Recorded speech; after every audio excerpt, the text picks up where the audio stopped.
అనంతపురం జిల్లా కళ్యాణదుర్గం పట్టణం నందు ఆర్డీఓ కార్యాలయం దగ్గర ఏఐఎస్ఎఫ్ నాయకులు ధర్నా నిర్వహించడం జరిగింది. ఈ సందర్భంగా ఏఐఎస్ఎఫ్ అనంతపురం జిల్లా అధ్యక్షుడు హనుమంతరాయుడు మాట్లాడుతూ రాష్ట్ర వ్యాప్తంగా డిగ్రీ ఇంజనీరింగ్ పీజీ చదువుతున్న విద్యార్థులకు ఫీజు రియంబర్స్మెంట్ 2100 కోట్లు, వసతి దీవెన 1480 కోట్లు పెండింగ్లో ఉన్నాయని తక్షణమే విడుదల చేయాలని రాష్ట్ర ప్రభుత్వాన్ని కోరారు. ప్రతి సంవత్సరం విద్యార్థులకు సంబంధించి 4 క్వార్టర్ల రూపంలో డబ్బులు జమ అయ్యేటివి. గత సంవత్సరం విద్యార్థులకు కేవలం 1 క్వార్టర్ మాత్రమే విడుదలయ్యి మిగతా 3 క్వార్టర్లు విడుదల కాలేదని తెలిపారు. రాష్ట్రంలో దాదాపు 9.5 లక్షల మంది విద్యార్థులు డిగ్రీ ఇంజనీరింగ్ పీజీ విద్యను అభ్యసిస్తున్నారు. దానిలో 1 క్వార్టర్ ఫీజులు 708 కోట్లు విడుదల చేశారు. 3 క్వార్టర్లకు సంబంధించి దాదాపు 2100 కోట్లు విడుదల చేయలేదన్నారు.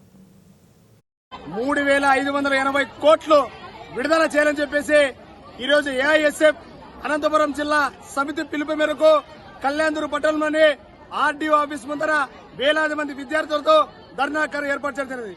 మరి ముఖ్యంగా ఏదైతే మన విద్యాశాఖ మంత్రి నారా లోకేష్ గారు ఉన్నారో, మరి యువగలం పాదయాత్ర ప్రతిపక్షంలో ఉన్నప్పుడు మరి మేము పేద బడుగు బలహీన విద్యార్థుల పక్షాన ఉంటాం.